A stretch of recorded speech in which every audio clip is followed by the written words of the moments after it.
जय हिंद दोस्तों, मैं प्रिंस कुमार आप सबका एक बार और मेरे इस यूट्यूब चैनल जिसका नाम है दोस्तों एनसीईआरटी बाय प्रिंस कुमार पे आप लोगों का तहे दिल से मैं स्वागत करता हूं। तो दोस्तों आज की इस वीडियो में हम लोग बात करने वाले हैं, केवल बात नहीं करेंगे, आप लोगों को जो है बिल्कुल आपको पूरा पेपर आज मैं सॉल्व कराने वाला हूं। तो दोस्तों क्लास 12th का जो आपका हिस्ट्री का प्रीवियस ईयर का पेपर है आज मैं सॉल्व कराने वाला हूँ, क्योंकि आप लोग के जो है मिड सेमेस्टर के एग्जाम शुरू होने वाले दोस्तों, और मिड सेमेस्टर के बाद आपका प्री बोर्ड शुरू हो जाएगा, उसके बाद आप लोग का बोर्ड का एग्जाम है दोस्तों। तो मैं आज आप लोगों को जो है आपका मिड सेमेस्टर इतिहास का जो है प्रीवियस ईयर का पेपर पूरा कंप्लीट सॉल्व कराऊंगा, और आप लोग जो है इससे कई सारा बेनिफिट उठा सकते हो। ठीक है, मैं एक दोबारा बोल रहा हूं, आप लोग इससे कई सारा बेनिफिट उठा सकते हो। क्या क्या?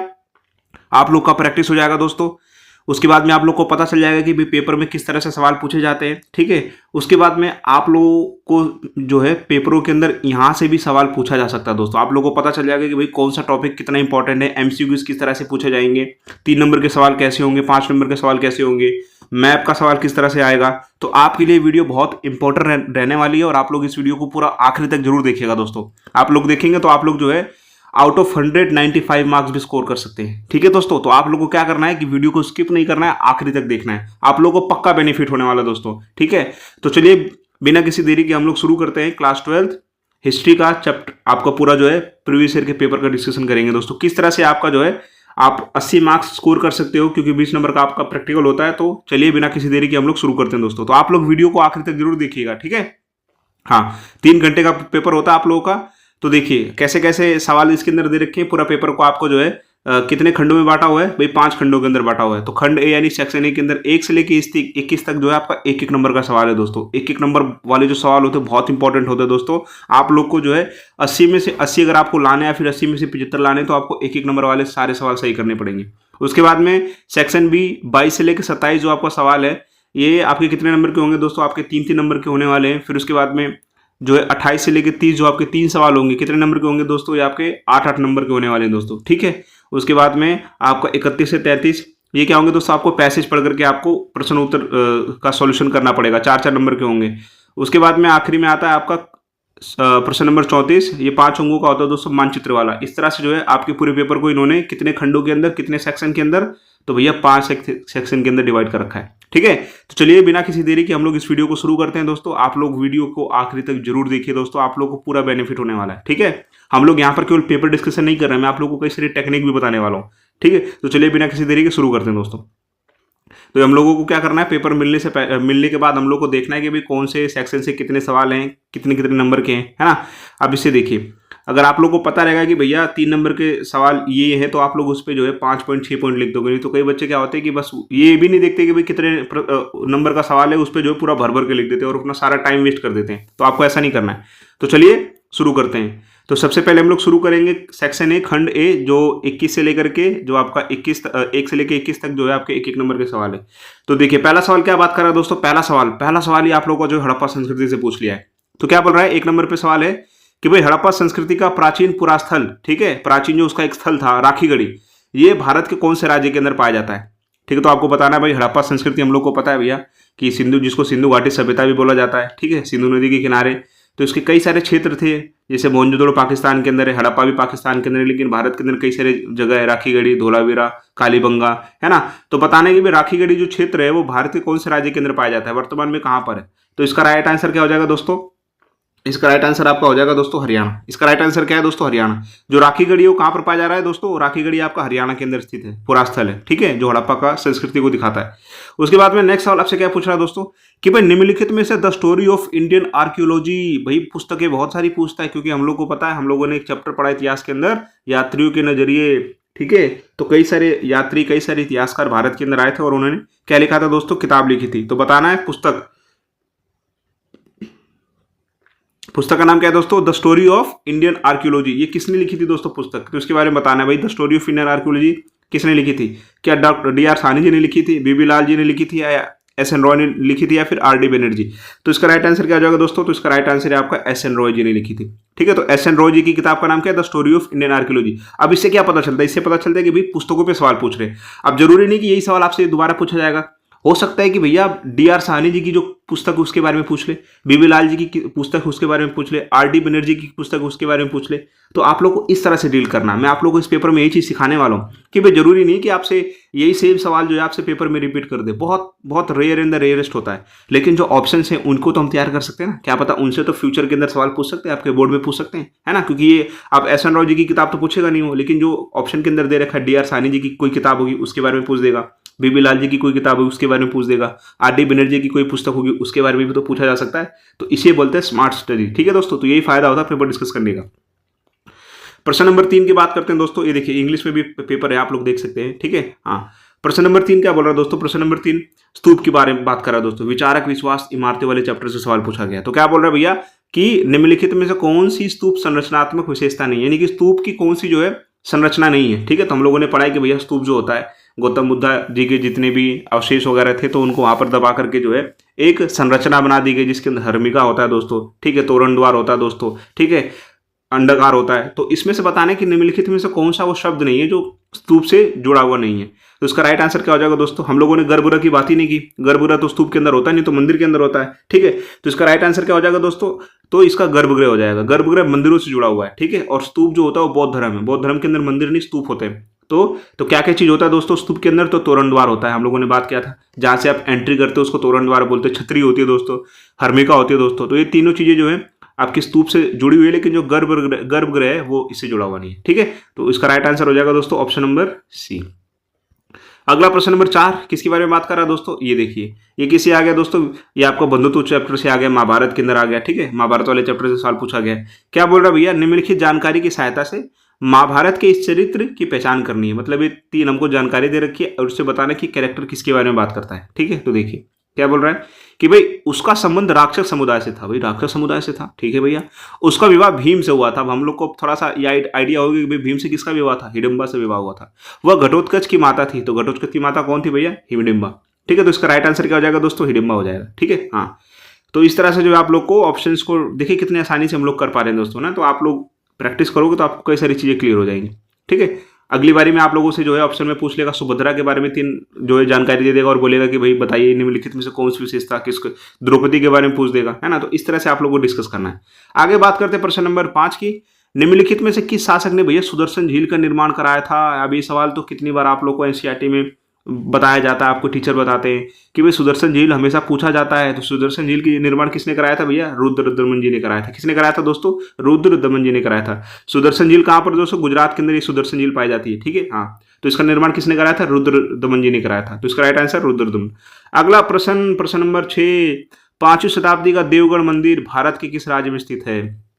अब देखिए, अब बताना कि भारत के अंदर जो देवगढ़ मंदिर है वो कौन से राज्य के अंदर स्थित है। ठीक है, तो इसका राइट आंसर क्या हो जाएगा दोस्तों? इसका राइट आंसर हो जाएगा उत्तर प्रदेश। हम लोग को पता है कि भैया सबसे पहला जो देव जी का मंदिर था वो कहाँ से प्राप्त हुआ था इतिहासकारों को, पुरातत्वविदों को? तो उत्तर प्रदेश से प्राप्त हुआ था। ठीक है, तो याद रखिएगा देवगढ़ जो मंदिर है कहाँ से प्राप्त हुआ है? उत्तर प्रदेश से। ये सवाल पूछा जाता है हमेशा। उसके बाद में नेक्स्ट सवाल को देखते हैं दोस्तों। क्या बोल रहा है कि निम्नलिखित में से किस शासक ने अपनी प्रजा अधिकारियों के लिए संदेशों को पहली बार अभिलेखित किया? भाई उस राजा के बारे में बताना है जिसने जो है अपने पूरे साम्राज्य के अंदर अपनी प्रजा को जो है ज्ञान देने के लिए, अपने नियमों को जनता तक पहुंचाने के लिए किसका उपयोग किया था? अभिलेखों का। तो हम लोगों को पता है भैया अभिलेख किसने खुदवाए थे दोस्तों, हर जगह लगवाए थे। तो हम लोग को पता है कि किसने लगवाए थे? सम्राट अशोक जी ने। ठीक है, जब उन्होंने कलिंग का युद्ध किया उसके बाद में जो है इनका हृदय परिवर्तन हो गया, खून खराबा देख करके। फिर उन्होंने कौन से धर्म को एक्सेप्ट कर लिया? तो बौद्ध धर्म को। और बौद्ध धर्म के बाद में जो है ये बौद्ध धर्म की शिक्षाओं को अभिलेखों की सहायता से जो है बताने लगे जनता तक। तो इसका राइट आंसर क्या हो जाएगा दोस्तों? इसका राइट आंसर हो जाएगा आपका सम्राट अशोक। ठीक है, याद रखिएगा, है ना। हाँ, ठीक है, ये राजा किसान नगर से सवाल पूछा गया है। आगे बात करते हैं प्रश्न नंबर 8 के बारे में। भाई ये देखिए कौन आ गया भाई? यात्रियों के नजरिए से सवाल पूछ दिया आपसे, सही या नहीं बोल रहा है इसके अंदर। क्या बोल रहा है कि भाई इब्न बतूता के संदर्भ में कौन सा कथन सही नहीं है, यानी कि कौन सी बात जो है इब्न बतूता से जुड़ी हुई नहीं है, सही बात नहीं है। तो देखिए, भारत में आने वाला वो एक मोरक्को यात्री था, ये बात तो सही, भी मोरक्को से आया था, है ना। उसके यात्रा वृतांत की किताब को क्या बोला जाता है? बादशाहनामा बोला जाता है। क्या इब्न बतूता की जो किताब थी उसका नाम बादशाहनामा था? ये बात थोड़ी जमी नहीं, ये तो थोड़ा गलत लग रहा है। उसके बाद में वह शरिया इस्लाम धर्म के कानून का विशेषज्ञ था। हाँ भाई, ये बात तो बिल्कुल सही है। ठीक है, उसने मक्का की तीर्थ यात्रा भी की थी। भाई ये भी बात सही है। तो इसमें गलत कौन सी लग रही है? गलत आपकी लग रही है कि भाई उसकी जो यात्रा वृतांत थी, उसकी जो किताब थी है ना, यात्रा का जिसने उसने सारे जो विवरण किया था, उसकी किताब का नाम है बादशाहनामा नहीं था, उसकी किताब का नाम था दोस्तों रिहला। याद रखिएगा, उसकी किताब का नाम रिहला था दोस्तों, ठीक है। हाँ, उसके बारे में अगला सवाल क्या है दोस्तों, देखिए अब इब्न बतूता के बारे में पूछ दिया है, फिर मान लीजिए कि जब आप लोगों को पेपर आएगा तो पूछ देगा अल-बरूनी के बारे में, ठीक है, फ्रांसो बर्नियर के बारे में, उसकी किताब के बारे में। तो हम लोगों ने जो है यात्री युग के नजरिए से हमने इब्न बतूता को यहाँ पर देख लिया, तो क्या पता एग्जामिनर जो है अब इब्न बतूता तो क्या पता ना पूछे, अब आप लोगों से अल-बरूनी पूछ दे, फ्रांसो बर्नियर पूछ दे। तो इस तरह से जो है आप लोगों को स्मार्ट स्टडी करनी है। क्वेश्चन पेपर डिस्कस का मतलब यही होता है कि भाई कौन से चैप्टर से सवाल पूछा गया है। अब उस टॉपिक को ना पूछ करके कोई दूसरा टॉपिक पूछ दिया जाएगा, अब बच्चा जो है तैयारी कर लेगा, जो पढ़ने वाला बच्चा होगा, है ना। इसी तरह से आप लोगों को चीजें देखनी है। फिर प्रश्न नंबर आपका 9 है दोस्तों, ये आपका अभिकथन है। एक अभिकथन दिया होता है, उसके लिए कारण दिया होता है, ठीक है। तो बताना होता है कि भाई अभिकथन का जो सही पक्ष बता रहा है कि नहीं कारण। तो देखिए क्या बोल रहा है कि भाई फ्रांसो बर्नियर ने मुगल साम्राज्य बादशाह को क्या बताया था, क्रूर राजा बताया था, ठीक है। उसके बाद में इसके लिए कारण क्या दे रखा है कि भाई राजकीय भूस्वामी तो इसका कारण था। तो भाई जब फ्रांसो बर्नियर भारत के अंदर आया था तो उसने बोला कि भाई यहाँ का जो जमींदार है, जो किसान है, उसकी हालत बहुत खराब है। तो जिसके कारण उसने क्या बोला था कि यहाँ का राजा जो है बहुत क्रूर है। तो क्या ये बात सही है दोस्तों, हैं, ये बात सही है दोस्तों। तो इसका राइट आंसर क्या हो जाएगा दोस्तों, ऑप्शन नंबर ए, यानी कि बिल्कुल सही है। यानी कि जो कारण है वो दोनों सही है, कारण भी सही है और अभिकथन भी सही है, ठीक है। क्योंकि यहाँ का जो राजा थे वो भूस्वामित्व पर इतना ध्यान नहीं देते थे, किसानों पर खूब दबा करके टैक्स लगाते थे और उनको बदले में प्रॉफिट भी नहीं मिलता था। इसकी वजह से जो है फ्रांसो बर्नियर ने भारतीय बादशाह, मुगल बादशाह जो था, उसको क्या बोला था, क्रूर बोला था। तो भाई जो अभिकथन है, कारण जो है बिल्कुल सही है, ठीक है। तो इसका राइट आंसर ए हो जाएगा, यानी कि ए और आर दोनों ही सही है और कारण जो है अभिकथन की क्या बोल रहा है, सही व्याख्या कर रहा है, ठीक है। उसके बाद में प्रश्न नंबर 10 के बारे में आप देखिए, मैचिंग वाला सवाल। निम्नलिखित में से कौन सा जोड़ा सुमेलित है, बताना है कि कौन सा जो है ठीक से सुमेलित किया गया है, ठीक है। तो देखिए अब ये यात्री हैं और इनके देश के बारे में बात किया गया है। तो देखिए भाई इब्न बतूता, ऊपर बात की हम लोगों ने, इब्न बतूता पुर्तगाल से आया था। भाई नहीं, पुर्तगाल से तो नहीं आया था। वो कहाँ से आया था दोस्तों, वो मोरक्को से आया था। कहाँ से आया था दोस्तों, मोरक्को से आया था। भाई पहला तो गलत हो गया। उसके बाद में अगला फ्रांसो बर्नियर क्या फ्रांसीसी था, तो भाई ये तो भाई सही बात है, फ्रांसीसी था वो। दुआर्ते बारबोसा मोरक्कन था, नहीं भाई, मोरक्कन तो इब्न बतूता था। मनुची स्पेनिश था, नहीं भाई। तो इसका राइट आंसर क्या हो जाएगा दोस्तों, इसका राइट आंसर है आपका फ्रांसवा बर्नियर। कहाँ से आया था दोस्तों, फ्रांस से आया था। अब आप लोग जल्दी से कमेंट बॉक्स में बता दीजिए कि भाई फ्रांसो बर्नियर की पुस्तक का नाम क्या था, ठीक है। हाँ, आगे बात करते हैं प्रश्न नंबर 11 के बारे में। दोबारा कथन और कारण वाला सवाल आ गया कि भाई मीराबाई निर्गुण भक्ति परंपरा की कवित्री थी। हाँ, भी बिल्कुल भी निर्गुण भक्ति की परंपरा की कवित्री थी क्या, वो निर्गुण भक्ति करती थी क्या। उसके बाद में वो शताब्दियों से प्रेरणा का स्रोत रही हैं। तो भाई इसके अंदर कारण तो सही लग रहा है लेकिन कथन ठीक नहीं लग रहा, क्योंकि मीराबाई जो थी वो श्री कृष्ण भगवान की, श्याम राधे राधे की जो थी वो भक्त थी और वो मूर्ति की पूजा करती थी। और जो निर्गुण होता है वो मूर्ति की पूजा नहीं करता है। तो इसका जो अभिकथन है वो क्या है दोस्तों, गलत है। क्या गलत है दोस्तों, इसका अभिकथन गलत है, ठीक है। हाँ, तो इसका राइट आंसर क्या हो जाएगा दोस्तों, इसका राइट आंसर आपका हो जाएगा ऑप्शन नंबर डी। क्या बोलता है दोस्तों ऑप्शन नंबर डी, कि भाई कथन जो है गलत है परंतु कारण क्या है, सही है। यानी कि ए गलत है और आर सही है, क्योंकि भैया मीरा जो थी वो सगुण भक्ति परंपरा की कवियत्री थी। ये बात सही है कि वो जो है सालों तक, शताब्दियों तक जो है प्रेरणा रही है दोस्तों, ठीक है। तो आप लोग यहाँ से देख सकते हैं। अब इसमें क्या होता है कि एक स्टेटमेंट आपको दी होती है, फिर उसी के लिए आपको एक रीजन दिया होता है कि भाई, तो बताना होता है कि भाई क्या सही क्या नहीं। आगे बात करते हैं हम लोग प्रश्न नंबर 12 के बारे में। प्रश्न नंबर 12 कि भाई निम्नलिखित को काल अनुसार क्रमबद्ध कीजिए और नीचे दिए गए विकल्पों में से सही विकल्प का चयन कीजिए। भाई मतलब समय के हिसाब से बताना है, अरेंज करना है, ठीक है। सबसे पहले कौन आया, उसके बाद कौन आया, ठीक है। तो सबसे पहले क्या दे रखा है, गुरु गोविंद सिंह जी हैं, उसके बाद में गुरु अर्जन देव जी हैं, फिर गुरु नानक देव जी हैं, फिर उसके बाद में गुरु हरकिशन देव जी। तो हम लोग को पता है भैया सिख धर्म की स्थापना किसने की थी, गुरु नानक देव जी ने। तो सबसे पहले कौन आएगा, हमारे गुरु में गुरु नानक देव जी, ठीक है। तो 4 पहले आना चाहिए। तो देखिए फोर्थ तो किसी, ना तो ऑप्शन नंबर ए में फोर्थ पहले आ रहा है, ना ऑप्शन नंबर सी में फोर्थ पहले आ रहा है, ना ऑप्शन नंबर बी में फोर्थ पहले आ रहा है, ठीक है। और आंसर सबसे पहले कहाँ से शुरू होना चाहिए, फोर्थ से शुरू होना चाहिए, क्योंकि सबसे पहले गुरु नानक देव जी आए थे।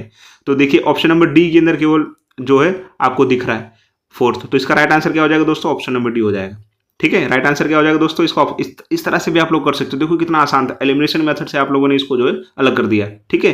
क्योंकि इसने क्या बोला, काल क्रम अनुसार क्रमबद्ध करना है। तो भाई सबसे पहले कौन आया था, तो गुरु नानक देव जी आए थे, तो गुरु नानक देव जी पहले होने चाहिए ना। तो देखिए फोर्थ किसके अंदर दिख रहा है, इसके केवल डी के अंदर दिख रहा है, इसलिए राइट आंसर क्या हो जाएगा दोस्तों, ऑप्शन नंबर डी। फिर उसके बाद में कौन आया था दोस्तों, उसके बाद में आए थे आपके, उसके बाद में आए थे दोस्तों गुरु अर्जन देव जी। फिर गुरु अर्जन देव जी के बाद में कौन आया था दोस्तों, तो उसके बाद में आए थे गुरु हरकिशन देव जी। और गुरु गोविंद जी जो थे वो सबसे लास्ट में आए थे। ठीक है, इस तरह से आपको जो है चीज़ों को करना है।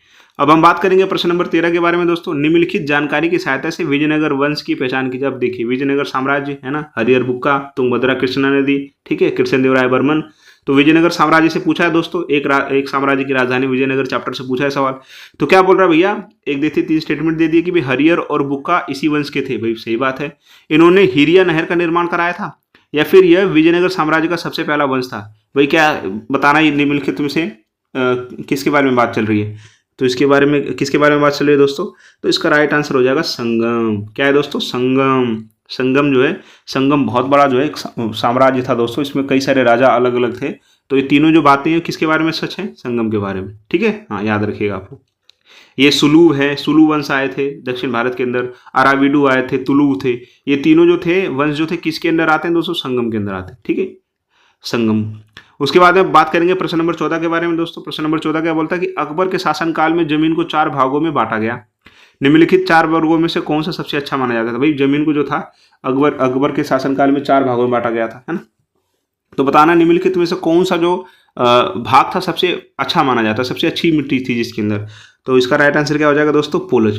पोलज जो था भाई सबसे अच्छी मिट्टी माना जाता था इसके अंदर। ठीक है, उपजाऊ मिट्टी माना जाता था, आप कुछ भी बो दीजिए इसके अंदर हो जाता था। ठीक है, तो याद रखिएगा पोलज जो है सबसे अच्छी मिट्टी और सबसे अच्छा वर्ग माना जाता था। उसके बाद में बात करेंगे प्रश्न नंबर 15 के बारे में। भाई बंगाल के अंदर इस्तिमरारी बंदोबस्त किसने लागू किया था। ठीक है, बंगाल के अंदर जो इस्तिमरारी बंदोबस्त किसने लागू किया था, तो इसका राइट आंसर क्या हो जाएगा दोस्तों, इसका राइट आंसर क्या हो जाएगा, आप जल्दी बताइए कमेंट बॉक्स में। चलिए मैं ही बता देता हूं। तो इसका राइट आंसर है चार्ल्स कॉर्नवालिस जी ने जो है बंगाल के अंदर इस्तिमरारी बंदोबस्त लागू किया था। तो हम लोगों ने कई सारे बंदोबस्त पढ़े हैं। ठीक है, इस्तिमरारी बंदोबस्त हो गया, जमींदारी प्रथा हो गया, ठीक है, रैयतवाड़ी हो गया दोस्तों, मालवाड़ी हो गया। तो ये सब चीज़ें जो है अंग्रेज हमारे देश के अंदर कई सारे जो इन्होंने टैक्स वसूलने की अलग अलग सिस्टम लेके आए थे। ठीक है, हाँ। तो आप लोग कमेंट बॉक्स में बताइए कि सूर्यास्त विधि क्या थी। ठीक है, आप लोग लिख के बताइए फटाक से, आपका रिवीजन भी हो जाएगा। अब हम बात करेंगे प्रश्न नंबर 16 के बारे में। भैया प्रश्न नंबर 16 क्या बोलता है। ठीक है, प्रश्न नंबर 16 बताना है कि कौन सा कथन जो है सही है। तो सबसे पहले कथन पढ़ना शुरू करते हैं। अंग्रेजों ने भारत में पाश्चात्य शिक्षा की शुरुआत की। क्या भाई, अंग्रेजी थे जिन्होंने भारत के अंदर जो पश्चिमी शिक्षा को लेके आए थे। ठीक है, उसके बाद में उन्होंने अंग्रेजी माध्यम के विद्यालय और कॉलेज खोले। क्या उन्होंने जितने भी कॉलेज स्कूल खोले सब अंग्रेजी माध्यम के थे, इंग्लिश मीडियम के थे। क्या उन्होंने सती प्रथा को खत्म करने के लिए कानून बनाया था। भाई ये बात तो बिल्कुल सही, उन्होंने सती प्रथा को खत्म करने के लिए जो है कानून बनाया था विलियम बेंटिक जी ने। उसके बाद में उन्होंने विधवा विवाह की भी अनुमति नहीं दी थी। क्या उन्होंने विधवा विवाह को मना कर दिया था। भाई ये तो गलत है, क्योंकि विधवा विवाह शुरू करने का ही जो श्रेय अंग्रेजों को जाता है। फिर कई सारे भारतीय क्रांतिकारी थे, समाज सुधारक थे, जिन्होंने अंग्रेजों के साथ मिलकर के जो है विधवा विवाह की शुरुआत की थी। तो भाई ऑप्शन नंबर 4 तो गलत लग रहा है। अब जब ये गलत हो गया तो जहां ऑप्शन नंबर 4 थे उस सबको क्या कर दो, आप एलिमिनेट कर दो। जो बच जाएगा वो आपका आंसर हो जाएगा। ये टेक्निक सिखा रहा हूं मैं आप लोग को। ठीक है, कलेक्टर के एग्जाम में, सरकारी नौकरी के एग्जाम में इसी तरह तक टेक्निक यूज की जाती है, तो मैं आप लोग को भी सिखा रहा हूँ। ठीक है, तो क्योंकि 4th ऑप्शन जो है वो गलत है, और 4th ऑप्शन अगर जिसके अंदर आएगा वो पूरा आंसर ही गलत हो जाएगा। क्योंकि इसने क्या पूछा हमसे, इसने पूछा कौन सा कथन सही है। तो देखिए 4th कहाँ पर आ रहा है, तो उसको गलत कर दीजिए। भाई 4th आपका कहाँ आ रहा है, तो भाई 4th आपका इसके अंदर आ गया, ये गलत हो गया। ठीक है, 4th इसके अंदर आ रहा है, ये भी गलत हो गया, ये भी गलत हो गया, ये भी गलत हो गया। कौन सा बच गया, ऑप्शन नंबर ए। तो ऑप्शन नंबर ए क्या हो जाएगा आपका राइट आंसर। ठीक है, यानी कि फर्स्ट, सेकंड, थर्ड स्टेटमेंट जो है ये आपकी क्या है, बिल्कुल सही है। ठीक है, इस तरह से आप लोगों ने देखी कितने आसानी से आंसर निकाल लिया। अब हम बात करेंगे प्रश्न नंबर 17 के बारे में दोस्तों। तो क्या बोल रहा है कि निम्नलिखित में से किसको जो है फ्रंटियर गांधी कहा जाता है। ठीक है, तो फ्रंटियर गांधी जो है आपको किसको कहा जाता है दोस्तों, तो आपको कहा जाता है भाई अफगानिस्तान के शेर को, जिसको बोलते हैं हम लोग खान अब्दुल गफ्फार खान जी को जो है फ्रंटियर गांधी बोला जाता है। प्रश्न नंबर 18 के बारे में बात करते हैं दोस्तों। निम्नलिखित में से किसने संविधान सभा में महिलाओं के लिए न्याय की मांग की। ठीक है, तो इसका राइट आंसर क्या हो जाएगा दोस्तों, किसने मांग की थी महिलाओं के लिए तो ये की थी हंसा मेहता जी ने। किसने मांग की, हंसा मेहता जी ने जो है बोला था कि भाई महिलाओं को भी जो बराबर अधिकार मिलने चाहिए। अब हम लोग बात करेंगे भाई सही जोड़े का चयन करना है इसके अंदर। ठीक है, सही जोड़े का जो है हमें चयन करना है। तो भाई महात्मा गांधी संविधान सभा के क्या अध्यक्ष थे। भाई ये तो गलत है, संविधान सभा का अध्यक्ष तो डॉक्टर राजेंद्र प्रसाद जी थे। तो ऑप्शन नंबर ये तो गलत हो गया। हमें सही ढूंढना कौन सा सही जोड़ा है। हम लोगों ने ऊपर एक सवाल किया इस तरह का, जवाहरलाल नेहरू जी क्या थे, संविधान सभा के वकील थे। नहीं भाई। डॉक्टर राजेंद्र प्रसाद उद्देश्य प्रस्ताव पारित किया। नहीं भाई। डॉक्टर बी आर अम्बेडकर क्या प्रारूप समिति के अध्यक्ष थे? हाँ भाई, तो इसका राइट आंसर क्या हो जाएगा दोस्तों? Option number D. ये मैच करता है दोस्तों कि भाई doctor B are Ambedkar ji जो थे प्रारूप समिति के क्या थे? अध्यक्ष थे। ठीक है, याद रखिएगा आप लोग। प्रश्न नंबर 20 के बारे में बात करते हैं। निम्नलिखित में से कौन सा विकल्प सही सुमेलित करता है? ऊपर वाले की तरह ये कौन सा जो है बिल्कुल सही मैच कर रहा है? तो भाई झांसी। ये आपका कहाँ से पूछा है? 1857 की क्रांति वाले चैप्टर से सवाल आया है। ठीक है, कि भाई कौन सी जगह पर कौन सी जो भारतीय शासक ने 1857 की क्रांति को आगे बढ़ाया था। तो इसमें देखना है दोस्तों, इसमें देखिए झांसी बहादुर शाह जी थे? नहीं, बहादुर शाह जी तो दिल्ली के अंदर थे। झांसी के अंदर तो हमारी वीर जो थी बिल्कुल लक्ष्मी रानी बाई जो थी वहाँ पे। तो भाई आरा के अंदर वीर कुंवर सिंह जी थे क्या? भाई ये तो थोड़ा सा ठीक लग रहा है, भाई कुंवर सिंह जी थे आरा के अंदर। ठीक है, उसके बाद में दिल्ली के अंदर वाजिद अली शाह थे क्या? नहीं, वाजिद अली शाह तो वहाँ पर थे आपके अवध के अंदर थे। अवध के अंदर लक्ष्मीबाई जी थी क्या? नहीं, लक्ष्मीबाई तो आपकी झांसी के अंदर थी। तो इसका राइट आंसर क्या हो जाएगा दोस्तों? इसका राइट आंसर हो जाएगा आरा, जिसके अंदर कौन था? वीर कुंवर सिंह, जिन्होंने जो है अपना एक हाथ जो है गंगा नदी को क्या कर दिया था दोस्तों? दान कर दिया था। तो इस तरह से आप लोगों को से जो है सही सुमेलित वाले सवाल पूछे जाएंगे। आगे बढ़ते हैं। प्रश्न नंबर 21 क्या बोलता है दोस्तों? फिर दोबारा देखिए, 3 स्टेटमेंट दे दी है, 3 स्टेटमेंट, और आपसे जो है उस चरित्र के बारे में पूछ रहा है, उस व्यक्ति के बारे में पूछ रहा है जिसके बारे में बात की गई। तो भाई जानकारी की सहायता से अंग्रेज ईस्ट इंडिया कंपनी के अफसरों की क्या करनी है? हमें पहचान करनी है। यानी कि 3 विशेषताएं कौन से अंग्रेज ईस्ट इंडिया कंपनी के अफसर की है। ठीक है, हाँ, इन सवालों को वही बच्चा सॉल्व कर पाएगा जिसने एनसीईआरटी के शब्द बाय शब्द पढ़े हुए हैं। हर चैप्टर के अंदर जो है उसने एक एक चीज को पढ़ा हुआ है, वही जो है इसको अच्छी तरह से क्या कर सकता है? सॉल्व कर सकता है। याद रखिएगा आप लोग। ठीक है, हाँ, वही बच्चा जो है इस सवाल का जो है अच्छी तरह से उत्तर दे सकता है दोस्तों, है ना। हाँ, तो आगे बढ़ते हैं। देखिए क्या है, क्या बात कर रहा है भाई कि भी लॉर्ड वेलेस्ली का चिकित्सक था। ठीक है, उसने बंगाल का क्या किया? विस्तृत सर्वेक्षण किया दोस्तों, विस्तृत। उसने कलकत्ता में चिड़ियाघर की स्थापना की। तो बताइए 3 चीजें किसके बारे में बोली जा रही है? ये 3 विशेषताएं कौन से अधिकारी की हैं? तो भाई इसका नाम क्या हो जाएगा दोस्तों?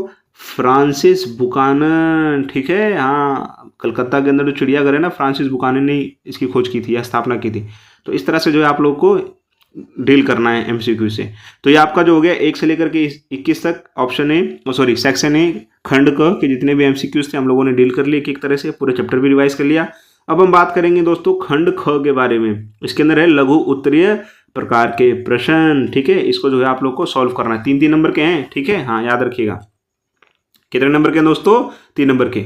आपके 22 से लेकर के 27 जो है आपके 3-3 नंबर के सवाल हैं। तो 3-3 नंबर के सवाल रहते तो आपको कम से कम 5-5 पॉइंट लिखने पड़ेंगे। ठीक है, तब आपको जाकर के जो है 3 नंबर मिलेंगे। तो याद रखिएगा। चलिए एक एक करके जो है डिस्कस करते हैं इनको भी, कि सवाल क्या बोल रहा है, समझने का प्रयास करते हैं किस तरह से इसको लिखना है, क्या क्या पॉइंट्स इसके अंदर हो सकते हैं, इसको भी डिस्कस कर लेते हैं एक बार। तो देखिए सवाल क्या बोला दोस्तों, आपका सवाल बोल रहा है कि भैया हड़प्पाई शहरों की जल निकास प्रणाली नियोजन का संकेत किस प्रकार देती है। अब देखिए भाई, हड़प्पा सभ्यता हम लोगों ने पढ़ा भाई, नगर नियोजन सभ्यता थी, है ना, बिल्कुल हर चीज उसकी बिल्कुल परफेक्ट थी। तो इसने क्या बोला कि भाई हड़प्पा शहरों की जल निकास प्रणाली जो थी शहरी नियोजन का संकेत किस प्रकार से देती थी। यानी कि उनका केवल अपने घरों से जल को निकालना नालियों की सहायता से अपने आप में जो है वो क्या दर्शा रहा है कि भैया वहां पर क्या था, बिल्कुल शहरी नियोजन था दोस्तों, है ना। इस तरह से दिल्ली के शहर हो गए, कलकत्ता के शहर हो गए, उसके बाद में मुंबई के शहर हो, किस तरह से बिल्कुल प्लानिंग तरीके से बसाया कि नहीं बसाया, बिल्कुल नालियां हैं, नाली के ऊपर उनको ढका गया दोस्तों। ठीक है, जो है आपके सड़कें पक्की ईंटों से बनाए गए दोस्तों। ठीक है, बिल्कुल सीधी सीधी सड़कें बनाई, घरों को पक्की ईंटों से बनाया गया दोस्तों, है ना। तो ये तमाम चीज़ें जो हैं तो आपको बताने की किस प्रकार से जो है हड़प्पा शहरों की जो थी जल निकास प्रणाली से ही हमें ये इस बात का अंदाजा लग जाता है कि भैया जो हड़प्पा सभ्यता थी बिल्कुल शहरी नियोजन थी। तो कौन कौन सी चीज़ें जो है संकेत देती हैं। तो सबसे पहला इसका उत्तर क्या हो जाएगा भैया, हड़प्पा सभ्यता एक नगर नियोजन सभ्यता थी, है ना, इसको बिल्कुल नियोजित तरीके से बसाया गया था। उसके बाद में दोस्तों, उसके बाद में कि भाई पानी को जो है घरों से पानी की निकलने की व्यवस्था की गई थी, नालियां बनाई गई थी दोस्तों, है ना, नालियों को प्रॉपर ढका जाता था। उसके बाद में दोस्तों, उसके बाद में क्या है कि भैया घरों को, गलियों को जो है ग्रिड पद्धति के अंदर बनाया गया था। कौन सी पद्धति के अंदर दोस्तों, ग्रिड पद्धति के अंदर। ठीक है, यानी कि इस तरह से दोस्तों गलियों को बनाया गया था, बिल्कुल समकोण पे जो थी गलियां चलती थी दोस्तों, टेढ़ी मेढ़ी गलियां नहीं थी। उसके बाद में कि भैया घरों का जो गंदा पानी होता था, कहाँ का दोस्तों, घरों का जो गंदा पानी होता था तो कहाँ पर आता था दोस्तों, नालियों के अंदर बहता था। मान लीजिए कि यहाँ पर किसी का घर है, ठीक है, तो घर का जो गंदा पानी था वो नालियों की सहायता से जो है जाता था दोस्तों, यानी कि हर जगह नालियां बना रखी थी। उसके बाद में दोस्तों और क्या खास बात है दोस्तों, उसके बाद में कि भैया और उसको हर घर के अंदर क्या पाया जाता था दोस्तों, हर घर के अंदर कुआं पाया जाता था। तो आप लोग को यही सब चीज़ें इसके अंदर बताने की भैया किस प्रकार से हड़प्पा शहर जो था वो नियोजित शहर था। तो ये तमाम पॉइंट्स हैं, आपको जो है इसके अंदर लिखना है। तो याद रखिएगा कितने पॉइंट्स लिखने हैं, कम से कम 5 पॉइंट लिखने हैं। अगर 3 नंबर का सवाल है तो कितने पॉइंट्स, 5 पॉइंट्स, तब जा करके जो है आपको नंबर मिलेगा। फिर इसी के विकल्प में अगला सवाल क्या पूछ रहा है कि हड़प्पाई लोगों द्वारा मुहरों मुद्रांकनों का प्रयोग क्यों किया जाता था। भाई जो उनके यहाँ पर मुहरे वगैरह चलती थी, आप लोगों ने देखा होगा कि भैया एनसीईआरटी की जब आप चैप्टर पढ़ रहे होंगे तो उसके ऊपर जो है एक सींग वाला, कितने सींग वाला दोस्तों, एक सींग वाला जो है उसके अंदर जो है उसकी जानवर की बात की गई है। ठीक है, तो ये जो थी हड़प्पा सभ्यता की क्या थी दोस्तों, मुहर थी। तो इसके बारे में बताना है कि भाई हड़प्पा सभ्यता की जो मुहर थी किस तरह से इसको यूज़ किया जाता था दोस्तों, है ना। तो किस तरह से दोस्तों इसको यूज़ किया जाता था, तो भाई इसको दूर दूर से जो है लोग यूज़ करते थे दोस्तों, है ना। दूर दूर से जो है इसको यातायात के रूप में जो है यूज़ किया जाता था। उसके बाद में दोस्तों इसमें जो है दोस्तों क्या करते थे दोस्तों, इसकी कई तरह से और भी यूज़ किया जाता था, है ना। इसको खरीदने बेचने के लिए यूज़ किया जाता था मोहरों को। जिस तरह से आज हम लोग करेंसी का यूज़ करते हैं ना, करेंसी के जैसे भारत पैसा है, तो इस तरह से जो है मोहरों का भी क्या किया जाता था, यूज़ किया जाता था, है ना। दूर दूर से लोग जो आते थे हड़प्पा सभ्यता के अंदर, व्यापारी वगैरह जो है मोहरों की सहायता से सामान को खरीदते बेचते थे, है ना।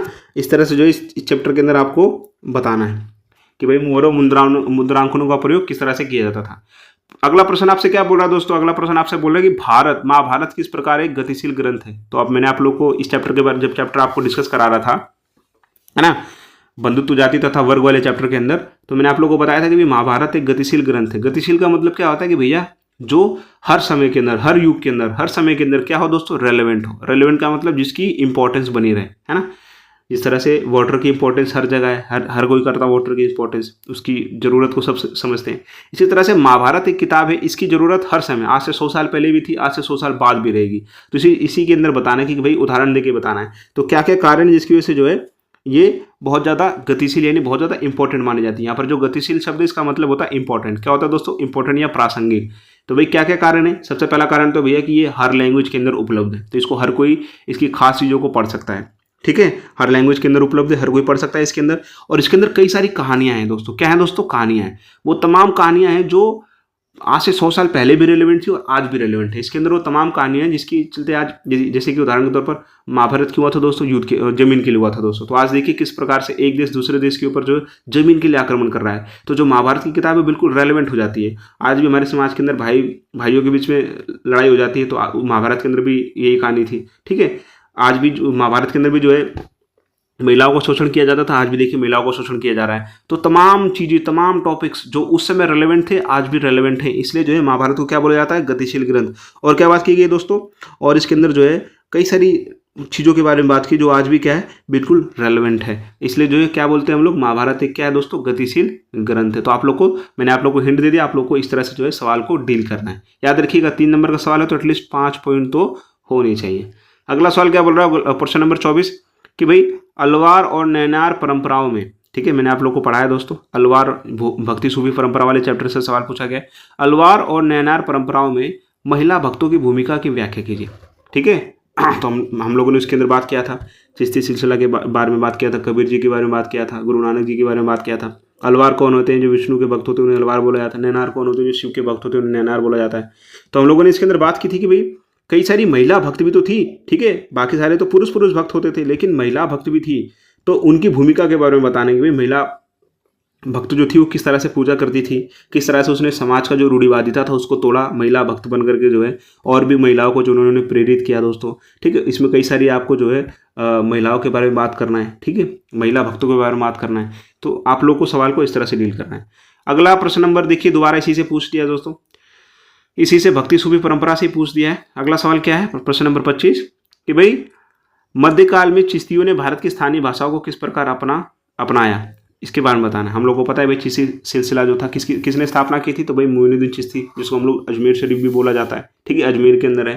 ठीक है, उनके शागिर्द कौन थे, तो निजामुद्दीन औलिया की दरगाह दिल्ली के अंदर, तो उनके जो थे शागिर्द थे। तो बताना है कि भाई किस प्रकार से जो है चिश्ती सिलसिला के जो लोग थे उन्होंने भारतीय भाषाओं को क्या अपनाया दोस्तों, है ना, और इसको अच्छी तरह से अपनाया दोस्तों।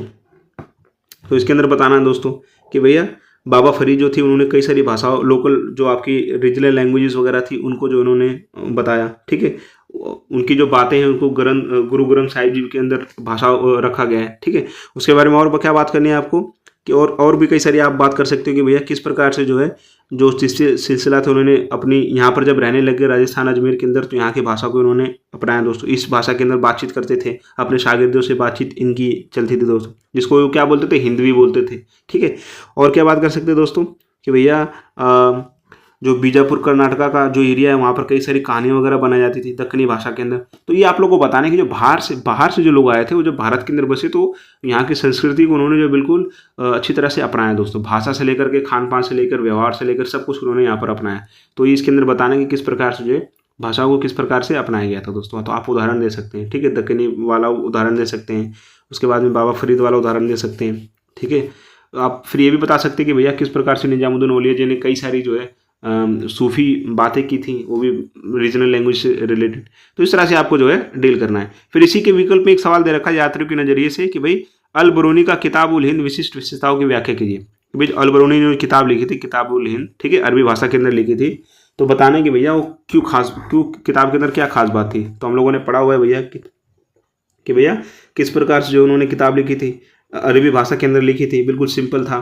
ठीक है, हाँ, 80 चैप्टर्स के अंदर उन्होंने अपनी पूरी किताब को बांट रखा था, जिसके अंदर अलग अलग मुद्दे थे उनके भाषा धर्म के आधार पर, फिलोसफी के आधार पर। ठीक है, थोड़ा सा वास्तुशास्त्र भी था उसके अंदर। इसके अंदर कई सारी अलग अलग मुद्दों के ऊपर उन्होंने टॉपिक लिखा। उसके बाद में दोस्तों तो हर चैप्टर को जो है एक सवाल से शुरू करते थे। अल बरूनी की खासियत ये थी, जब वो अपनी किताब के अंदर लिखते थे ना दोस्तों, किताब उल हिंद के अंदर, तो हर चैप्टर, जैसे मान लीजिए कि कोई चैप्टर शुरू कर रहा था, चैप्टर शुरू करने से पहले एक सवाल को लिख देते, फिर उस सवाल का आंसर देते देते पूरे चैप्टर को जो है समझा देते थे, जिस तरह से मैं आप लोग को समझाने का प्रयास करता हूँ। उसके बाद में दोस्तों ये तमाम चीज़ें उन्होंने जो है इसके अंदर ऐड की दोस्तों, है ना। हाँ, फिर उन्होंने जो है अपने संस्कृति को दूसरे की संस्कृति से कंपेयर करने की भी बात की उसके अंदर। तो किताबुल हिंद की ये तमाम जो है विशेषताएं दोस्तों, है ना। उम्मीद करता हूँ कि आप लोग को जो है समझ में आ रहा होगा किस तरह से आपको क्वेश्चंस को डील करना है, कौन कौन से इसके अंदर टॉपिक आपको लिखने हैं। अब मैं आपको लिख के तो नहीं बता सकता, मैं आप लोगों को समझा सकता हूँ कि सवाल क्या है, इसका मतलब क्या है, आपको इसको किस तरह से समझना है और किस तरह से इसको लिखने का प्रयास करना है दोस्तों। ठीक है, उम्मीद कर रहा हूँ कि मैं आप लोग को जो है समझा पा रहा हूँ दोस्तों। अगर आप लोग को जो है मेरी बातें समझ में आ रही हैं, अगर आप लोग मुझसे थोड़ा सा भी फ़ायदा उठा पा रहे हैं दोस्तों, या फिर मैं आप लोगों की मदद कर पा रहा हूँ, तो प्लीज़ आप लोग एक काम कर सकते हैं कि मेरे इस यूट्यूब चैनल जिसका नाम है NCERT बाय प्रिंस कुमार, उसको आप लोग जो है सब्सक्राइब कर दीजिए और वीडियो को आखिरी तक देखिए और लाइक कीजिए। और जो है आपके विचार, आपके मन में क्या विचार आ रहे हैं, आप लोग उसको जो है कमेंट बॉक्स की सहायता से मुझ तक भेज सकते हैं। ठीक है, मैं आप लोगों को रिप्लाई करूंगा। आगे देखते हैं दोस्तों, अगला सवाल क्या बोल रहा है। प्रश्न नंबर 26 कि भी 1861 के अमेरिकी गृह युद्ध ने भारत में रैयत समुदाय के जीवन को किस तरह से प्रभावित कर दिया। ठीक है, किस तरह से प्रभावित कर दिया दोस्तों। अब देखिए ये जो सवाल है काफ़ी ये पता नहीं शायद आप लोग के सिलेबस में मिड सेमेस्टर के है कि नहीं, लेकिन फिर भी हम लोग जो है तरह से पढ़ लेते हैं इसको, कोई नुकसान तो नहीं। वैसे भी आप लोग को बोर्ड प्री बोर्ड के अंदर पूछा जाएगा। तो बोल रहा भैया कि अमेरिका के अंदर 1861 के अंदर क्या हो गया था, गृह युद्ध हो गया था। ठीक है, फिर गृह युद्ध से जो है भारत के रैयत का मतलब होता है किसान, किसानों को किस प्रकार से फायदा हुआ दोस्तों। तो किस तरह से फायदा हुआ देखिए, भारत से पहले जो है अमेरिका के पास खूब सारा कॉटन वगैरह, वो लोग खूब कपास उगाते हैं। क्या उगाते हैं दोस्तों, खूब कपास उगाते हैं। ठीक है, खूब कपास उगा करके जो है फिर वो जो है अपना वहाँ पर फैक्ट्रीज के अंदर कपड़ा वपड़ा बनाते हैं। लेकिन 1861 के अंदर अमेरिका के अंदर क्या हो गया, गृह युद्ध हो गया। वहाँ के जितने भी लोग थे आपस में उन्होंने कालो गोरों के बीच में क्या हो गया, गृह युद्ध हो गया, जिसकी वजह से कपास की खेती वहाँ पर प्रतिबंधित हो गई। और अमेरिका के बाजारों के अंदर कपास की बहुत सारी मांग थी, तो वहाँ पर कपास कोई उगा नहीं रहा था। और अमेरिका की फैक्ट्री जो है बिल्कुल मुंह बाय खड़ी थी कि कोई हमें कपास की सप्लाई कर दे। और भारत के अंदर भी कपास खूब उगाया जाता था। तो अमेरिका के जो बड़े बड़े उद्योगपति थे, डीलर वगैरह थे, वो गृह युद्ध के चक्कर में जो है भारत आए, क्योंकि उनको कपास की मांग चाहिए थी, मांग की आपूर्ति करनी थी। तो उन्होंने भारतीय किसानों को खूब सारा पैसा देना शुरू किया और उनको मोटिवेट किया कि तुम जो है कपास की खेती करो, क्योंकि हमारे यहाँ तो लड़ाई चल रही है, कोई कपास उगा ही नहीं रहा है और हमें यहाँ पर फैक्ट्रियों के अंदर जरूरत है। तो भारतीय किसान जो है दबा करके क्या कपास उगाने लग गए, उनको खूब सारा पैसा मिलने लग गया। ठीक है, उनकी खेती अच्छी होने लगी, उनकी हालत अच्छी होने लगी। ठीक है, तो ये आपको बताना कि किस प्रकार से जो है अमेरिकी गृह युद्ध, लड़ाई कहीं और पर हुई और उसका फायदा किसको मिल गया, भारतीय किसानों को मिल गया। तो ये आपको इस सवाल के अंदर बताना है दोस्तों। ठीक है, अगला प्रश्न क्या बोल रहा है दोस्तों, अगला प्रश्न है आपसे प्रश्न नंबर 27 कि कला और साहित्य ने लक्ष्मीबाई के महत्व को उजागर किया।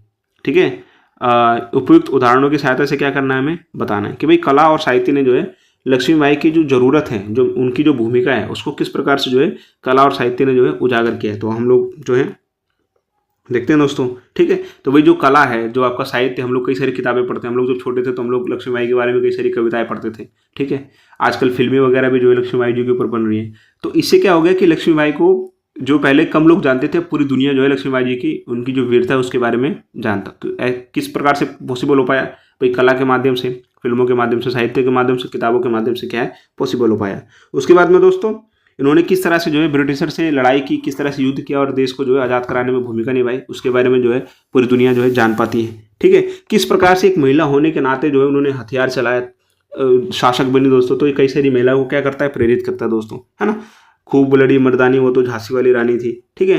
तो ये जो है ये बताने की कोशिश कर रहा है। तो भाई कला और साहित्य की सहायता से जो है कई सारे जो हमारे हीरोज़ हैं जिनको लोग भूलते जा रहे हैं, उनको जो है हम लोग जान सकते हैं।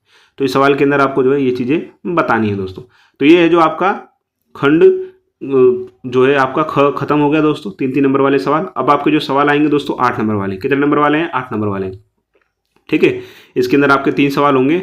अब 8 नंबर वाले तो एटलीस्ट आपको कम से कम 10-12 पॉइंट तो लिखने पड़ेंगे, तब आपको जाके जो है 8 नंबर मिलने की संभावना है, ठीक है। अगर आप इससे कम लिखोगे तो आपके जो है नंबर बहुत कम मिलने वाले दोस्तों, ठीक है। तो आप लोग को कम से कम जो है 8 नंबर पे 12-13 पॉइंट तो आपको लिखने चाहिए। तो देखिए प्रश्न नंबर 28 क्या बोल रहा है दोस्तों। प्रश्न नंबर 28 किस बारे में बात कर रहा है भाई? सांची का स्तूप प्राचीनतम समय के सर्वश्रेष्ठ संरक्षित स्मारकों में से एक है। इस कथन की क्या करनी, व्याख्या करनी। तो हम लोगों ने पढ़ा है भाई, विचारक विश्वास इमारतें, ठीक है। तो जो सांची का स्तूप है आपका मध्य प्रदेश के भोपाल में, ठीक है, सॉरी भोपाल में कह रहा हूँ, सांची के अंदर, सांची एक जगह वहाँ पर सांची का स्तूप है, ठीक है। तो किस तरह से जो है प्राचीनतम समय का सर्वश्रेष्ठ यानी कि जो हमारा अतीत है उसका सबसे खूबसूरत, सबसे जो है अच्छा, जो सर्वश्रेष्ठ संरक्षित, जिसको संरक्षित किया गया है, ठीक है, तो वो स्मारक है। तो इसके बारे में जो हम लोग को बताना है कि भाई किस तरह से, ठीक। तो इस तरह से जो आप लोग को बताना है दोस्तों, है ना, इसके बारे में। उसके बाद में और क्या बात कर सकते हैं दोस्तों इसके बारे में, वो हाँ, तो आप लोग को जो है इसकी खासियत के बारे में बताने की भी, सांची का स्तूप किस प्रकार से था, ठीक है। वो जो बेगम बहनें थी उन्होंने किस तरह से इसका संरक्षण किया दोस्तों, ठीक है, इसको टूटने से बचाया। पहले लोग जो थे, यात्री वगैरह आते थे, इसके प्रत्येक तोरणद्वार वगैरह को तोड़ करके जो है अपने देश के अंदर लेके चले जाते थे। तो किस प्रकार के इसको बनाया गया दोस्तों, बौद्ध धर्म से संबंधित है। तो आपको तमाम इसके अंदर कम से कम 13 पॉइंट इसके बारे में बताने हैं, ठीक है, सांची के स्तूप के बारे में दोस्तों, है ना। उम्मीद करता हूँ कि आप लोग जो है इसके बारे में अच्छी तरह से बता देंगे, ठीक है। आगे हम क्या बात करेंगे दोस्तों? आगे बात करेंगे हम लोग प्रश्न नंबर, इसी का जो है इसी के जो है विकल्प में सवाल दे रखा है ख, कि भाई पौराणिक हिंदू धर्म के उदय की व्याख्या कीजिए। वही जो पौराणिक सनातन धर्म है, हिंदू धर्म, किस प्रकार से उसका उदय होता है, उसके अंदर क्या क्या खास बात है। तो हम लोगों ने पढ़ा है भैया, कई सारे मनुस्मृति, धर्मसूत्र, धर्मशास्त्र ने समाज को 4 वर्गों के अंदर बांट दिया था, ठीक है।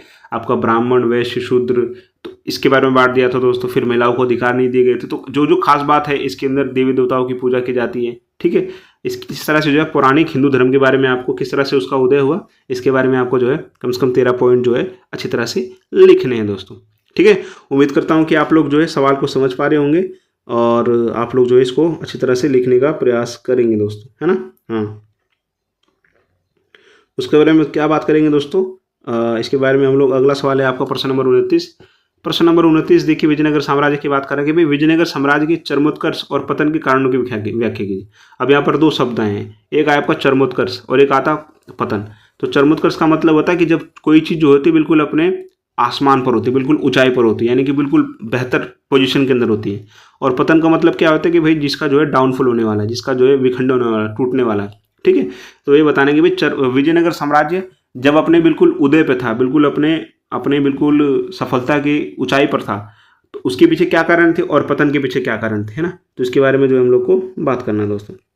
तो सबसे पहला कारण है भाई, उदय के क्या कारण थे भाई, क्योंकि इसके कई सारे राजा थे। सबसे फेमस जो राजा है इसके अंदर क्या नाम है दोस्तों, कृष्णदेव राय बर्मन, सबसे फेमस राजा। उन्होंने जो है बहुत सारा विस्तार किया इसका, है ना। उसके बाद में उन्होंने अपने साम्राज्य का जो है युद्धों की सहायता से क्या किया दोस्तों, विस्तार किया विजयनगर साम्राज्य का। किसने? कृष्णदेव राय बर्मन जी ने, है ना। उसके बाद में उन्होंने रायचूर दोआब का क्षेत्र को जो है दूसरे उड़ीसा और बीजापुर के सुल्तान को हरा करके रायचूर दोआब जो सबसे इम्पोर्टेंट जगह थी उसको इन्होंने कैप्चर किया। उसके बाद में अमरनायक सिस्टम को इन्होंने लगाया और देश के अंदर स्थापित किया अपने साम्राज्य के अंदर, है ना। कई सारे गोपुरम्स वगैरह की स्थापना करवाई दोस्तों। तो उन्होंने जो है कई सारे इमारतों को, स्ट्रक्चर्स वगैरह को इन्होंने बनवाया दोस्तों, है ना। इसके बाद में इन्होंने नायक्स वगैरह स्थापित किए दोस्तों अपने मिलिट्री चीफ के रूप में। अब हम बात करेंगे भाई इसका पतन कैसे हुआ। भाई पतन के पीछे भी तो कारण है, क्योंकि कृष्णदेवराय बर्मन जी जो थे वो ज़्यादा साल तक जी नहीं पाए थे। उनकी मृत्यु के बाद जो है विजयनगर साम्राज्य का क्या शुरू हो गया था दोस्तों, पतन शुरू हो गया था। तो भी पतन के पीछे सबसे बड़ा कारण है भाई राम राय की जो नीति थी, ठीक है, वो जो थे सुल्तान के खिलाफ जो है उन्होंने साजिश कर दी। इसकी वजह से जो है उनको बीजापुर, ठीक है, गोलकुंडा के सुल्तानों ने मिलकर के जो है उनको हरा दिया दोस्तों, है ना। तो आप लोग कमेंट बॉक्स में बताएं कि कौन सा युद्ध हुआ था। चलिए मैं आपको बताता हूँ। तालीकोटा के युद्ध के अंदर जो है राम राय को हराया गया था, जिसके बाद से जो है विजयनगर साम्राज्य का जो पतन शुरू हो गया था, है ना। हाँ, तो इस तरह से आपको सवाल को डील करना है। फिर अगला ही सवाल देखिए, विकल्प में भी विजयनगर साम्राज्य से पूछ दिया कि विजयनगर साम्राज्य के शाही केंद्र की विभिन्न विशेषताओं की क्या करनी है, हमें व्याख्या करनी है, ठीक है। विजयनगर साम्राज्य का जो शाही केंद्र था उसके बारे में जो है आपको बात करनी है। तो इसके अंदर आप कर सकते हो बात मानवी डिब्बा के बारे में कि भाई मानवी डिब्बा क्या था, कि भाई 11,000 स्क्वायर फुट की ऊंचाई पर यानी 40 फीट हाइट पर बनाया गया था, जहाँ पर जो है राजा जो दशहरे के अंदर, दुर्गा पूजा के अंदर वहाँ पर सेलिब्रेट किया जाता था। उसके बाद में कि भैया वहाँ पर जो है राजा की पूरी सेना चलती थी, ठीक है, पावर को दिखाया जाता था, है ना। बड़े बड़े जो है हाथी वगैरह पूरा सेना उनका चलता था, प्रदर्शन होता था। साल में एक बार अमरनायक अपने अपने स्वयं उपहार के साथ वहाँ पर उपस्थित होते थे, राजा को सारा चीज़ बताते थे। इसके बारे में बात करना है। फिर आप बात कर सकते हो हजार राम टेम्पल के बारे में कि भाई मंदिर क्या था, है ना। बहुत खूबसूरत मंदिर बनाया गया था, उसकी बनावट बहुत अच्छी थी, ठीक है। और किसके लिए बनाया गया था, राजा और उसके परिवार के लिए बनाया गया था, है ना। तो तमाम चीज़ें आपको क्या करनी है, बात करनी है दोस्तों उसके बारे में। फिर आप जो आपका कमल महल उसके बारे में बात कर सकते हैं। तो इस तरह से जो है आप लोग विजयनगर साम्राज्य के जितने भी शाही केंद्र थे, जिसके अंदर मानवी डिब्बा हो गया, हजार राम मंदिर हो गया, उसके बाद में कमल मंदिर है, तो ये सब क्या है, शाही केंद्र थे। तो इसके बारे में विभिन्न खूबसूरती के बारे में आपको बताना है ना। फिर अगला प्रश्न आपका जो है ये आधुनिक भारत से, ठीक है, ये थोड़ा सा शायद आपके सिलेबस से बाहर सवाल है। नमक सत्याग्रह मिड सेमेस्टर के लिए, लेकिन फाइनल सेमेस्टर में आपको पूछा जाएगा नमक सत्याग्रह के क्या कारण थे और इसके क्या परिणाम हुए दोस्तों। तो इसके बारे में समझने का प्रयास करते हैं दोस्तों कि भाई नमक सत्याग्रह, है ना, सबसे इसके बारे में बताना कि भाई क्या कारण था नमक सत्याग्रह के पीछे। तो समझने का प्रयास करते हैं कि भाई महात्मा गांधी ने जो है नमक सत्याग्रह क्यों शुरू किया था। हाँ, तो देखिए दोस्तों, नमक सत्याग्रह शुरू करने के पीछे सबसे बड़ा कारण क्या था दोस्तों, कि किस प्रकार से जो अंग्रेजों ने हम लोगों पर अत्याचार किया, जिसकी वजह से जो है महात्मा गांधी ने जो है नमक सत्याग्रह, क्योंकि अंग्रेज जो थे नमक ऊपर क्या लगाते थे दोस्तों, टैक्स लगाते थे, है ना। जो सबसे जरूरी चीज़, सबसे मामूली चीज़ है, उसके ऊपर भी अंग्रेज जो है खूब निर्दयी तरीके से टैक्स लगाते थे। और ये बात महात्मा गांधी जी को पसंद नहीं आई। तो महात्मा गांधी जी ने क्या किया कि भैया उन्होंने दांडी मार्च शुरू कर दिया। उन्होंने बोला कि हम भारतीय खुद नमक बनाएंगे, ठीक है। तो उसी से जो है नमक सत्याग्रह की क्या होगी दोस्तों, शुरुआत होगी, है ना। उसके बाद में कारण आप लोगों को पता चलेगा, क्योंकि टैक्स लगाते थे, हाँ, देश को एकजुट करना था। परिणाम क्या हुआ कि भैया महात्मा गांधी ने और भी कई सारे नेताओं ने जो है गैर कानूनी तरीके से, क्योंकि कानून के अंदर लिखा हुआ था कि नमक केवल अंग्रेज बना सकते हैं, ठीक है, और इन्होंने जो है उस कानून को तोड़ा। इसकी वजह से जो है इनको जो जेल के अंदर बंद किया गया, है ना। फिर पूरे देश के अंदर आंदोलन हो गया गांधी जी को बाहर छुड़ाने के लिए। फिर बाद में जो है इरविन और गांधी जी के बीच में पैक्ट होता है ना। तो ये था नमक सत्याग्रह। फिर उसके बाद में अगला सवाल आता है, भारत छोड़ो आंदोलन के कारण और घटनाओं की परख कीजिए। तो ये सवाल मैं आप लोगों के लिए होमवर्क छोड़ता हूँ, क्योंकि ये शायद आउट ऑफ द टॉपिक है अभी फिलहाल के लिए, ठीक है। तो ये आपका जो है दोस्तों पूरा A section, B section, C section आप लोग को इस तरह से डील करना है। फिर अब आगे आता है आपका पैसेज, ठीक है। कई सारे पैसेज आपसे पूछे जाएंगे दोस्तों। तो देखिए सबसे पहला पैसेज आपका ये है, राजा किसान नगर से सेना के लिए हाथी पकड़ना। इस पैसेज को आपको जो है पढ़ करके जो है आपको प्रश्नों के उत्तर देने हैं। तो ये मैं आप लोगों पे छोड़ता हूँ, ठीक है। आप लोग, क्योंकि इतना कोई मुश्किल ये पैसेज होता नहीं, आप ये बिल्कुल बोनस वाले सवाल होते हैं, ठीक है। अगर आप लोग अच्छी तरह से रीड कर लेते हो चीज़ों को, तो आप लोग को जो है पैसेजों के उत्तर देने, देखिए कितना आसान है, 1-1 नंबर के सवाल है। अर्थशास्त्र के लेखक कौन, तो तुम लोग को पता, चाणक्य जी थे, है ना, कौटिल्य जिनको बोला जाता है। फिर देखिए 1 नंबर का सवाल है, जंगलों में हाथियों का पता कैसे लगाया जाता था। ये आप लोग को ऊपर से पढ़ करके देखना है दोस्तों, है ना। ये आप लोग को इससे जो है पता चल जाएगा दोस्तों। उसके बाद में देखिए 2 नंबर का सवाल आ गया कि भाई मौर्य शासकों द्वारा हाथियों को क्यों पकड़ा जाता था। भाई मौर्य साम्राज्य के जो राजा थे हाथियों को क्यों पकड़वाते थे, क्योंकि भाई हाथी जो थे वो सेना के लिए बहुत जरूरी होते हैं, है ना। हाँ, उनको जो है आप जो है सेना के अंदर रख सकते हैं दोस्तों, है ना। तो इसलिए जो है हाथियों को पकड़वाया जाता था, ठीक है। हाँ, तो देखिए कितना आसान था, इसको आप पढ़ करके उत्तर देंगे तो आपको हो जाएगा। फिर देखिए दूसरा आपका जो है पूछा गया पैसेज है, इसको भी आपको जो है इस तरह से पढ़ करके जो आप इसको जो है उत्तर दे सकते हैं। आप लोग जो है क्या कीजिए, आप लोग इसका जो है वीडियो को रोक कर जो है आप लोग इसको पूरा पैसेज को पढ़ लीजिए और इसका जो है आप लोग आंसर दीजिए, आप लोग खुद प्रैक्टिस कीजिए, ठीक है। ये कोई बहुत टफ चीज़ नहीं है। आप लोग यहाँ से, आप लोग को पूरे के पूरे नंबर यहाँ से जो है कैप्चर कर लेने लीजिए, पूरे के पूरे नंबर आप लोग को जो है यहाँ से प्राप्त कर लेनी चाहिए दोस्तों। देखिए फिर अंग्रेजों के बारे में एक पैसेज आ गया, ठीक है। तो सबसे टफ होता है प्रश्न उत्तर और एमसीक्यूज, बाकी ये सब तो आप लोगों को आना ही चाहिए। आप लोगों को बस इसको पढ़ना है और पढ़ पढ़ के उत्तर देना है, ठीक है। और कोई नई चीज़ आप लोगों को नहीं सोचनी। फिर अगला आता है मानचित्र के बारे में। मानचित्र भी जो है देखिए किस प्रकार से पूछा गया मानचित्र। मानचित्र भी दोस्तों आप लोगों का जो है 5 नंबर का आता है। तो देखिए पहला मानचित्र क्या बोल रहा है कि भाई भारत के जो राजनीतिक मानचित्र है, जो मैप है, उसके ऊपर आपको ये जगह जो है चिन्हित करनी है। कौन कौन सी जगह भैया? पहला तो मथुरा। मथुरा कहाँ पर है आप लोग को बताना है। हम लोग को पता है कि मथुरा जो उत्तर प्रदेश के अंदर है।